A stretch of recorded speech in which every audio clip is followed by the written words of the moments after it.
Hola, ¿cómo están? Un gusto volver a estar con ustedes. Hoy día vamos a hacer un estudio sobre Eclesiastés número 2. Un corazón insatisfecho, así se llama. Para introducirlos un poco en el tema, les voy a llamar a la memoria esta película El abogado del diablo, de fines de los años 90. En ella, un abogado cambia de ciudad y cambia de trabajo, y en este nuevo trabajo empieza a obtener todas las cosas materiales que él quería. El departamento de sus sueños, el auto de sus sueños, el estatus que siempre había soñado. Y en medio de ir obteniendo todas estas cosas, él va perdiendo lo que finalmente se da cuenta que realmente le importaba, que era su señora, su familia. A veces nos pasa eso, nos obsesionamos tanto con obtener cosas, con obtener satisfacción, felicidad, placer, que nos olvidamos precisamente de aquellas cosas que realmente al fin nos damos cuenta que son lo más importante. Un poco de esto es de los que nos habla el predicador o Kohelet, como es la palabra original. El predicador, también traducido como el mensajero. Vamos a leer el capítulo 2 de Eclesiastés. Yo voy a estar alternando entre la versión nueva versión internacional o Reina Valera, cualquiera de las dos. No tengo preferencia por ninguna, solamente que en algunos versos es más clara una traducción o la otra. Empecemos a leer. Me dije entonces, vamos pues, haré la prueba con los placeres y me daré la gran vida. Pero aún esto resultó un absurdo. A la risa la considero una locura. En cuanto a los placeres, ¿para qué sirven? Quise luego hacer la prueba de entregarme al vino, si bien mi mente estaba bajo el control de la sabiduría, y de aferrarme a la necedad, hasta ver qué de bueno le encuentra el hombre a lo que hace bajo el cielo durante los contados días de su vida. Realicé grandes obras, me construí casas, me planté viñedos, cultivé mis propios huertos y jardines, y en ellos planté toda clase de árboles frutales. También me construí aljibes para irrigar los muchos árboles que allí crecían. Me hice de esclavos y esclavas, tuve criados, y mucho más ganado vacuno y lanar que todos los que me precedieron en Jerusalén. Amontoné oro y plata, y tesoros que fueron de reyes y provincias. Me hice de cantores y cantoras, y disfruté de los deleites de los hombres. Formé mi propio harén. Me engrandecí de gran manera, más que todos los que me precedieron en Jerusalén. Además, la sabiduría permanecía conmigo. No le negué a mis ojos ningún deseo, ni a mi corazón privé de placer alguno, sino que disfrutó de todos los afanes. Solo esto saqué de tanto afanarme. Consideré luego todas mis obras y el trabajo que me había costado realizarlas, y vi que todo era absurdo, un correr tras el viento, y que ningún provecho se saca de esta vida. Hasta ahí vamos a leer en principio y después vamos a ir leyendo poco a poco todo el capítulo. El libro de Eclesiastés fue escrito, según se cree, por Salomón, tercer rey de Israel. También hay otras personas que piensan que fue escrito muy posteriormente porque los pensamientos que están aquí plasmados son mucho más modernos a la época de Salomón. Es un pensamiento más bien helenista. Yo me voy a quedar con la interpretación tradicional de que esto fue escrito por Salomón y que precisamente esta sabiduría con vista más futurista fue lo que llamó la atención a las personas de su época, porque todos decían que Salomón tenía una sabiduría que nunca se había visto antes. Este libro empieza con una presentación de otra persona, un tercero. Luego, desde el verso 12 en adelante hasta el capítulo 12, es un libro corto, está escrito en primera persona por el Kohelet o predicador y termina con un epílogo que también es de una tercera persona. ¿Ya? Se presenta como hijo de David, rey en Jerusalén, y habla de sí mismo como el predicador. Entonces, pensando en que Salomón es el que escribe, hace también sentido cuando fue la reina de Saba a ver a Salomón, y ella quedó impresionada con la sabiduría de Salomón. Esto aparece en el libro de Reyes, en el capítulo 10, verso 7. Esto es lo que son las palabras de la reina de Saba ante Salomón, y dice: no podía creer nada de esto hasta que vine y lo vi con mis propios ojos, pero en realidad no me habían contado ni siquiera la mitad, tanto en sabiduría como en riquezas. superas todo lo que había oído decir. Entonces ella había escuchado de la sabiduría de Salomón, viajó, hizo un tremendo viaje para conocer ella en persona de esto de que tanto hablaban. Y cuando se va, estas son sus palabras: mira, Salomón, yo sabía, me habían dicho que tú eras sabio, no lo quise creer, porque era demasiado lo que me habían contado, pero cuando yo llegué aquí me di cuenta que lo que me habían contado no era ni la mitad de lo que era en realidad.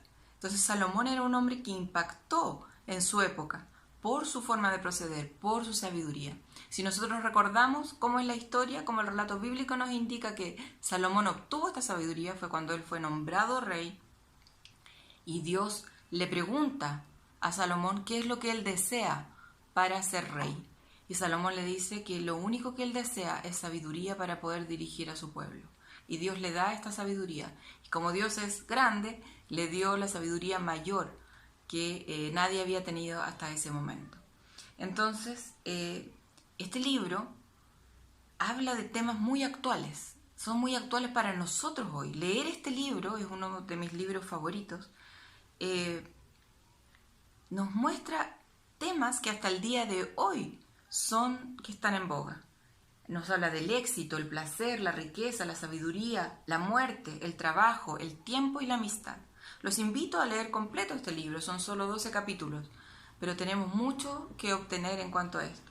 Sí hay algunas claves para poder entender este libro, porque si uno lo lee a la rápida, como leímos esta primera parte del capítulo 2, pareciera ser un libro sombrío, un libro de depresión, pero tenemos que ir entendiendo cómo es que este libro está escrito, ¿ya? Hay algunas frases que se repiten mucho. Una de ellas es con la que terminamos la primera parte de lo que leímos, y decía que vi que todo era un absurdo, un correr tras el viento. Esto es en el verso 2:11, y en Reina Valera esto está traducido como: he aquí todo era vanidad y aflicción de espíritu, y sin provecho debajo del sol.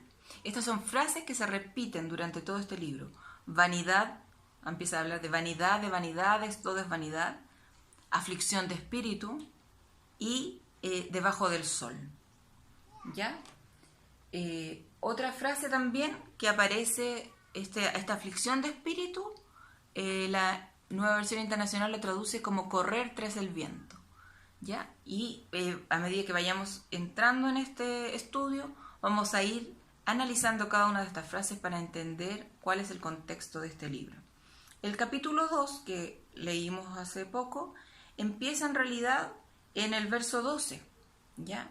Les voy a invitar a leer desde el 12. Dice 1:12. Yo, el predicador, fui rey sobre Israel en Jerusalén, y di mi corazón a inquirir y a buscar con sabiduría sobre todo lo que se hace debajo del cielo. Esto es lo que está haciendo el predicador. Está inquiriendo sobre todo lo que se hace debajo del cielo. Este penoso trabajo dio Dios a los hijos de los hombres para que se ocupen en él. Mire todas las obras que se hacen debajo del sol, y aquí todo ello es vanidad y aflicción de espíritu. Lo torcido no se puede enderezar, y lo incompleto no puede contarse.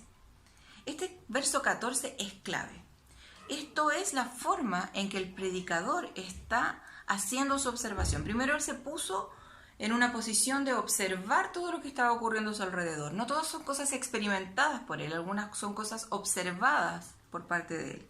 Y dice: miré todas las cosas que se hacen debajo del sol. Esta frasecita, debajo del sol, es una de las llaves para entender este libro. Debajo del sol. Esto significa sin Dios. Quise entender el mundo dejando a Dios de lado. Quise entender el mundo quitando de mi cabeza, quitando de mi mente la existencia de Dios. Quise encontrarle un sentido a este mundo sin Dios. ¿Ya? Ese es el estudio que está haciendo él.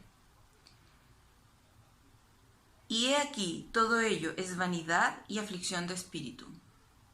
¿Ya? Esa es su primera conclusión, que encontró mucha vanidad, mucha aflicción de espíritu en lo que él observaba.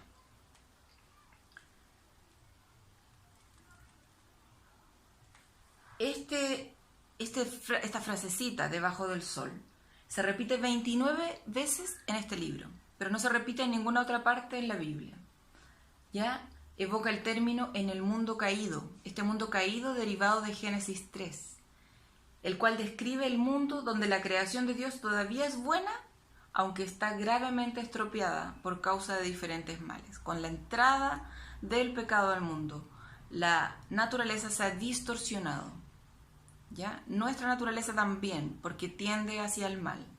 Entonces, este es el mundo sin Dios. Para mostrar un contraste con la vida humana bajo el cielo, el predicador nos deja ver a Dios en el cielo. ¿Ya? Él pone esta contraste. Dios por arriba del sol y el mundo por debajo del sol. El capítulo 1 puede quedar de tarea. El predicador hace sus reflexiones acerca del éxito. ¿Ya? Pero nosotros vamos a abocarnos en el capítulo 2, que aborda 3 temas. Aborda el placer, la sabiduría y el trabajo. Ya leímos un poco acerca del placer.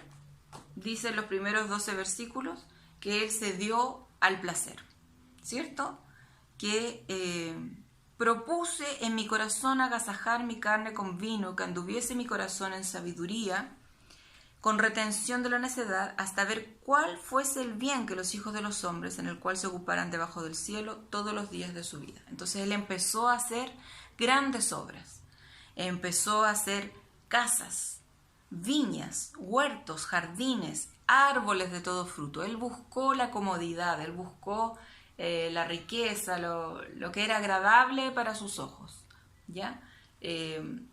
Uno puede ver unas casas de repente preciosas que uno dice que cómo la gente puede salir de esa casa, dan ganas de quedarse a vivir para siempre en esas casas que de repente uno le toca ver. Bueno, una cosa así fue lo que hizo él. Hizo unos jardines maravillosos, hizo con toda la riqueza que él tenía además, toda la parte como de su comodidad la hizo a la perfección.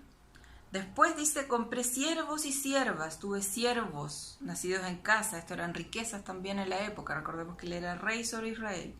Tuve posesión de ganado y tuvo más que todos los que fueron antes de él en Israel. O sea, en riqueza nadie le había ganado hasta ese momento. Amontoné plata, oro, tesoros preciados de reyes. Tuve cantores. Tenía el deleite de los cantores, la música. Vayamos pensando en la vida que tenía Salomón, ¿ya? Dice, fue engrandecido, aumentado más que todos los que fueron ante mí. Y además tenía conmigo la sabiduría, era admirado. Él era una persona admirada por su sabiduría.